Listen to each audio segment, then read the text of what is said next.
Guys, today we're going to talk about the three ways to go ahead and graph quadratic equations, or the three forms that quadratic equations can actually be in when we're graphing them. The first form that we're going to talk about today is known as standard form, okay, and that's when you have y is equal to ax squared plus bx plus c. The second form, let me go ahead and scroll down here, is going to be what's known as vertex form, so this will be the second way. All right, so you can see how that's a little bit different than standard form. And then the last form that we're going to use to go ahead and graph quadratics, the third way is going to be intercept form. Okay? So let's go back up to standard form here. I'm going to show you the useful ways or the useful variables and that type of stuff that we're going to use to go ahead and graph this. Okay? So we have y equals ax squared plus bx plus c. All right, so step number one, whenever you're doing graphing a quadratic in standard form, is I always want you to take out your variables. All right, so you're going to talk about these leading coefficients right here. All right, so for this first one, you have in front of the x squared, you have 1. Your b value right here, all right, is your coefficient in front of your x, so that's going to be 6. And then your c is going to equal -1. Okay? Now, step number one to graphing these is always go ahead and find your axis of symmetry first, okay? And the axis of symmetry kind of acts as, it's kind of like your mirror almost. What happens on one side of your axis of symmetry is going to happen on your other side, okay? So what we're going to do is we're going to take the opposite of b, and that's going to be your numerator. So I'm going to take -6 over 2 times, and then you put in your a value right there, so you're going to go with 1. So you're going to have -6 over 2, which is going to give you -3. So your axis of symmetry is an actual equation of a line, and it's going to be x is equal to -3. So I'm going to come over to my graph right here. Let me scroll down a little bit. And I'm going to go find -3 on my x-axis. All right, and I'm going to go ahead and draw in a dashed line. This is your axis of symmetry, which I said acts kind of as like a mirror almost. What happens on one side, what happens on this side, is going to happen on this side right here. Okay? Now, step number 2. We want to go ahead and we want to find my vertex. Now, to find my vertex, we already found my x value. That is always going to be whatever your axis of symmetry is. Your vertex is always going to fall on this axis of symmetry. Okay? Now to find what your y value is, we're going to take this, we're going to substitute it up in here, and we're going to find out what y is. So really, when you do that, you're going to end up with this. Y is equal to, you're going to go with -3 squared, and then you're going to come and write +6. You're going to substitute in your -3, and you're going to go with -1. All right? So we're going to get y is equal to 9 minus 18 minus 1. So we're really going to end up with y is equal to -10. Okay, because 9 minus 18 is going to be -9. Minus 1 more, you're going to end up with -10. So now I'm going to take this point and I'm going to graph it. -3, -10. All right, so that is my vertex. Okay, now with this vertex, there's a couple different things that we can go ahead and we can look at. This number right here, your a value, we see that it's 1. Now here's the deal. If your a value is positive, all right, your graph is going to open up. If your a value is negative, your graph is going to go ahead and open down. So this one we have a positive a value, so we know that my graph is going to go ahead and it's going to open up. All right? Now, in order to go ahead and show that with the graph, what we're going to do is we're going to make a t-table. All right? So I'm going to go x, I'm going to go y, and I know my vertex is at -3, -10. I'm going to choose 2 points, and I'm going to substitute that stuff into my standard form quadratic equation up here. So if I take and I put -2 right here, I'm going to end up with 4. If I take and I put -2 right here, I'm going to end up with -12. And then I'm going to go ahead and end up with -1. So 4 minus 12 is -8. -1 is going to give me -9. Let's take and let's put 1 in here and -1 in here. I'd end up with 1. I'd end up with -6, and I'd end up with -1. Okay, 1 minus 6 is -5, -1 more. I get that. So let's go ahead and let's graph these points now. So I already got my vertex, 3, -10. Now I'm going to go -2, -9. And here's what happens. This mirror point, we're 1 unit away from it. So I'm going to go to the other side of my axis of symmetry. and I'm going to put in a point right there, okay? Because it mirrors on the other side. -1, -6.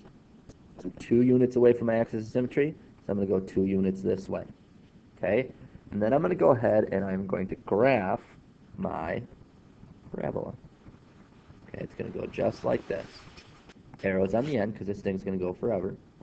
Oh, sorry. All right, it's going to go just like that. All right, opens up. We knew that because my A was positive. Now this is one thing that I want to talk with you guys about as well, your minimum and maximum value. If this thing opens up, you're going to have a minimum value. If it opens down, you're going to have a maximum value. It's always going to be wherever your vertex is at. So this vertex point right here, all right, is at -3, -10. So my minimum is how low it goes, so how far down it goes, which is this value right here. So I get y is equal to -10. Okay? Then your y-intercept is always going to be your 0, comma, c. So in this one, your c value is -1, so you end up with 0, -1, which is this point right here. Okay? That's standard form, guys. All right, let's see how vertex form is different. All right, vertex form. Important variables for vertex form are these. You're looking for your A, you're looking for your H, and you're looking for your K. Now in this one, my A is always going to be in front of my parentheses, so I end up with 2. All right, and right away, just by knowing the A, my graph is going to open up because it's positive, which means then if my graph is going to open up, I'm going to have a minimum value. So we know those two things already. H is this part right here. So if I wanted to get a +3, I would have to have a minus a -3. So this is going to be -3. I'm going to go ahead and I'm going to take that out. Okay? So your vertex for this one, as an ordered pair, is H, comma, K. No biggie. -3, -4. All right? Axis of symmetry in this one is always going to be x is equal to h when you're in vertex form.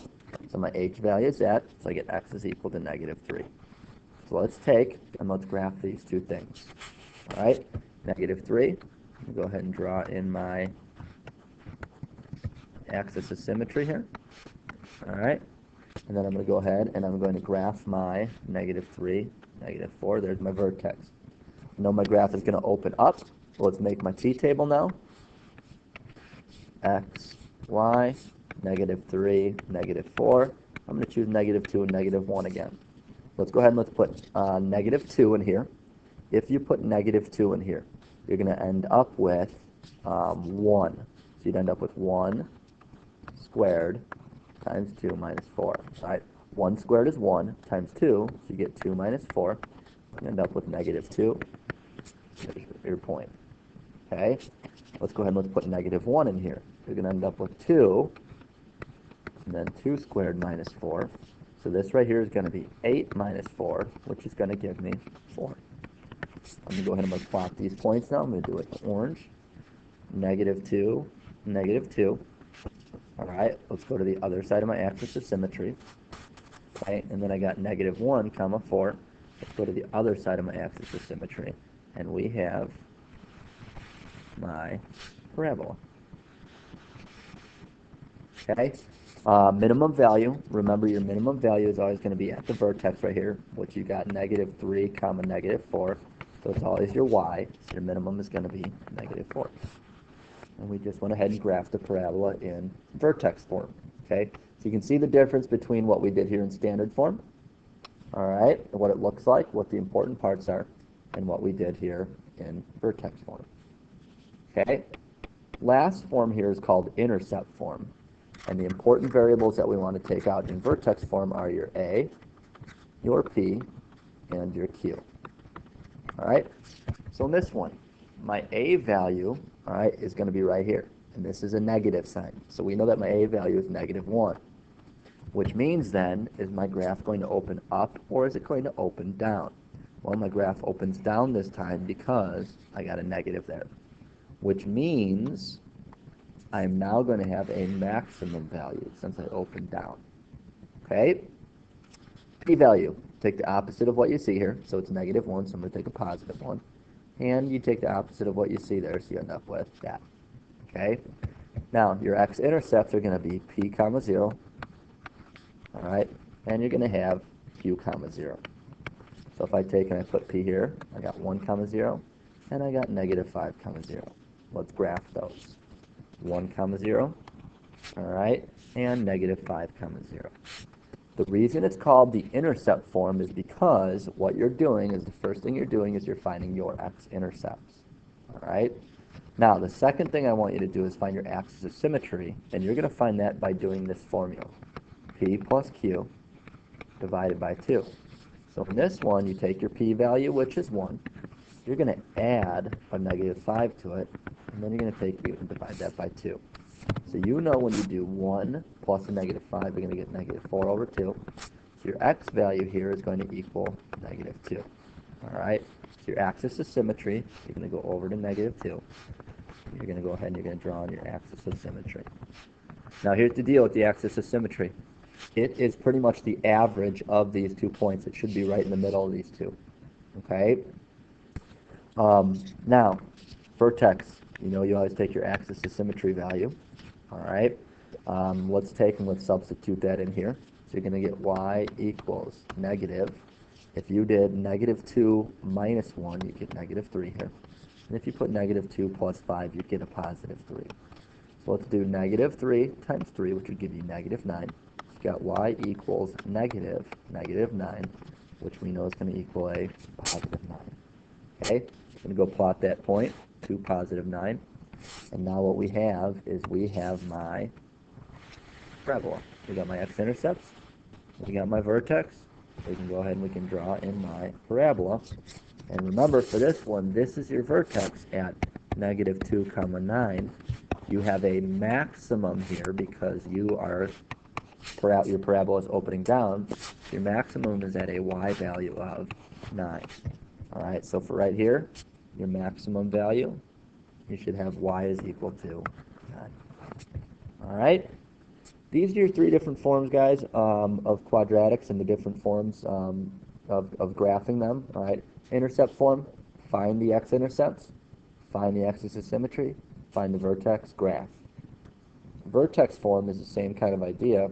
Find the axis of symmetry, find the vertex, t-table graph, and then standard form, all right, find the axis of symmetry, find the vertex, t-table graph. Okay? We're going to get into coming up here solving quadratics, all right, by factoring, and we're going to start using that to go ahead and put the graphs and the solutions and the zeros and the roots and all that kind of stuff together.